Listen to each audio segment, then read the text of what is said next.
U.S. war veterans, having served in conflicts like Vietnam, Iraq, and Afghanistan, return home burdened with overwhelming emotional and psychological challenges.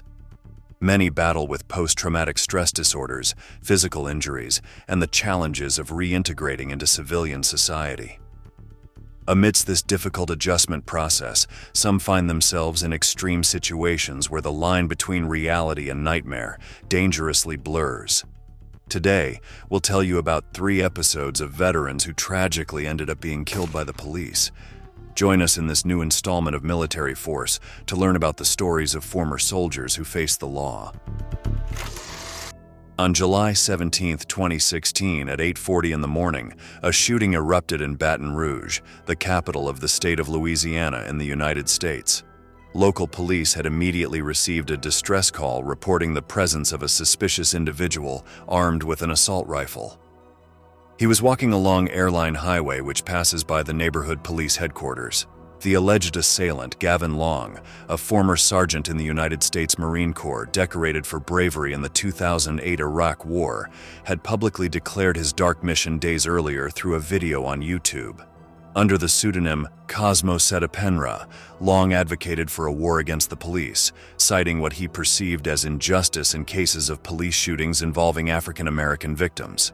His radical stance sparked controversy and debate on justice and racial equality. Sitting in front of his computer, Long addressed his followers. No affiliations. No, I thought my own thoughts. I made my own decisions. I'm the one who gotta listen to the judgment. The police encountered Gavin Eugene Long, who immediately fired at 6 police officers in Baton Rouge. 4 of them died, including one who was seriously injured and later died from complications in 2022. Long, who had ties to organizations affiliated with Black separatism and the Sovereign Citizen movement, was shot down by a SWAT team officer during the shootout with the police at the scene. The following video was recorded by one of the witnesses who was trying to take shelter inside their car.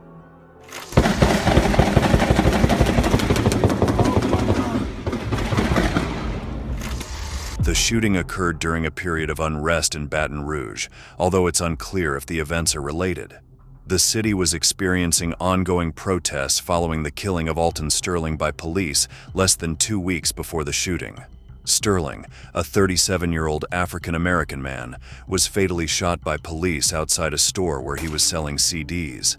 The incident sparked outrage and protests nationwide due to concerns about police brutality and discriminatory treatment towards people of color. But let's return to the tragic events involving Gavin Long.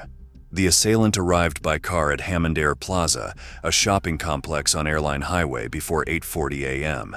He began scouting the area for police officers. First, he spotted a parked patrol vehicle at a store, which belonged to a sheriff's deputy working security in the area.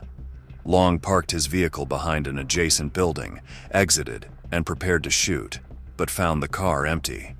He then drove towards the exit and noticed a police officer washing his vehicle nearby, but the officer left before the assailant could approach.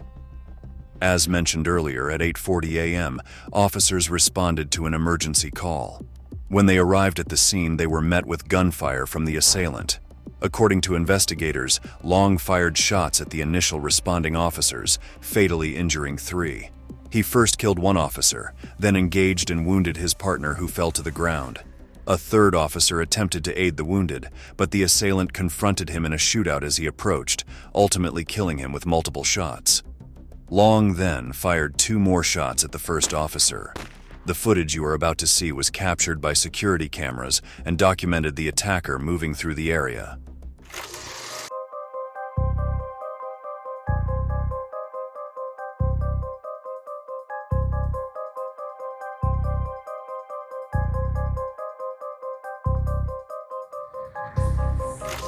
Long then turned and fired at another police officer who was outside a store, and then headed to another part of the complex where he shot and injured 2 deputies who were investigating his car.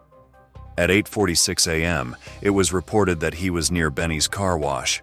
Finally, a SWAT team responded to the scene. A member of this elite group aimed at Long from about 91 meters away and fatally shot him around 8:48 a.m. Louisiana State Police said Long was the only civilian involved in the shooting and that the entire incident lasted less than 10 minutes. The following are statements from one of the police officers who was involved in the altercation.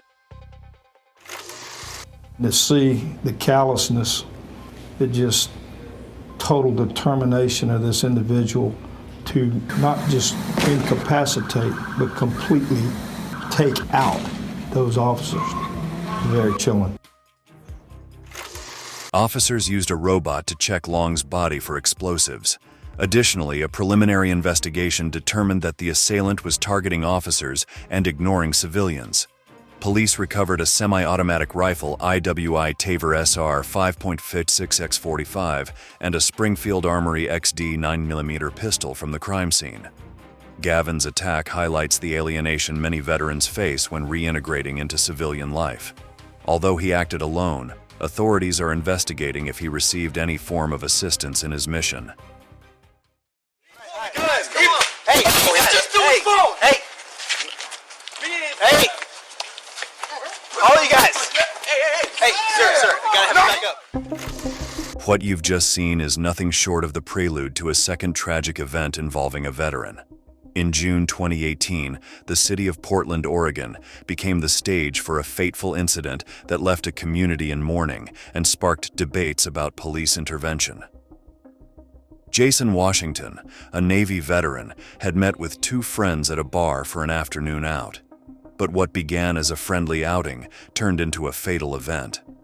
One of the veteran's friends was carrying a pistol, which escalated prior tensions and created an increasingly complex situation. At one point, this friend, visibly intoxicated and aggressive, decided to confront a group with whom he had previous disagreements and handed his pistol to Jason. Witnesses reported that Washington tried to prevent his friend, Jeremy Wilkinson, from fighting with at least 4 other men accusing him of using a racial slur. During the altercation, Washington fell while trying to separate the men. Footage from a camera shows the war veteran with a pistol at his hip, which he brandishes as he rises from the ground, while officers James Dewey and Sean McKenzie order him to drop the projectile. Washington appears to move away from the officers, who continue demanding that he drop the weapon. Both officers then fire, as shown in police footage.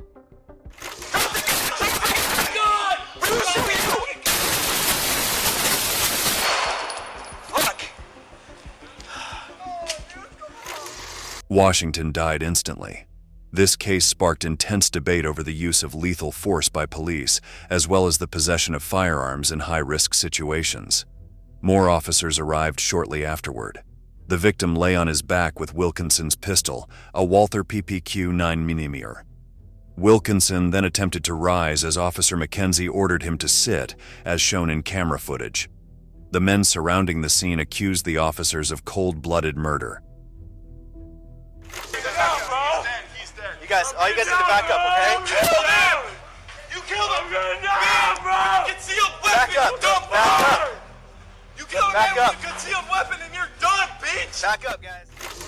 When paramedics arrived at the scene, they pronounced Washington dead, marking the first fatal shooting by the University of Portland, Oregon police force.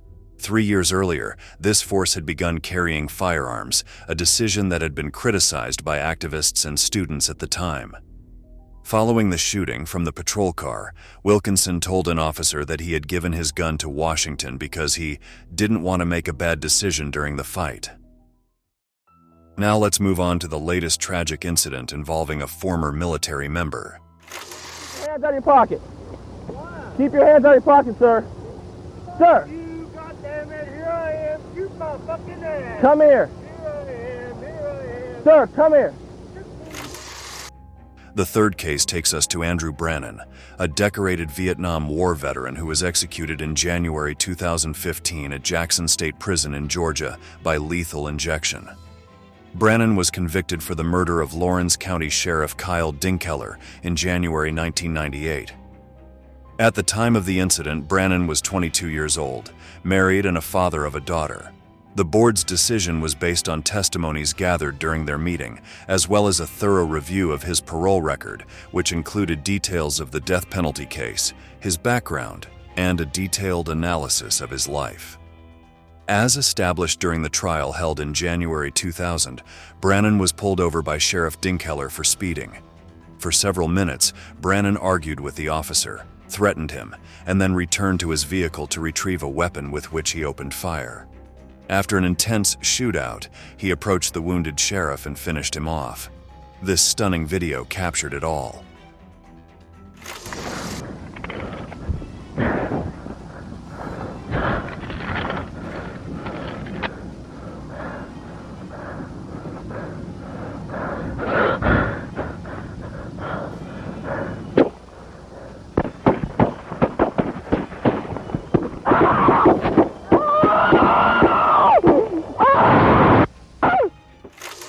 The execution of Andrew Brannon took place at the Diagnostic and Classification Prison in Jackson, Georgia. Brannon, 66 years old, had filed numerous appeals in the days leading up to it, seeking clemency and a stay of execution. His defense argued that the post-traumatic stress he developed after serving in Vietnam had severely affected him for life. Cases involving veterans confronting police reflect the complexity of post-military service experiences and raise serious concerns about the well-being of former combatants. Most of these high-stress situations are unpredictable and end in similar tragedies, with dozens of innocent victims. A more comprehensive and effective approach is needed to address the mental health needs and reintegration of veterans to prevent future incidents and protect both them and the community. That concludes the report. If this video has piqued your interest, we invite you to subscribe for more similar content in future installments of Military Force. Until next time.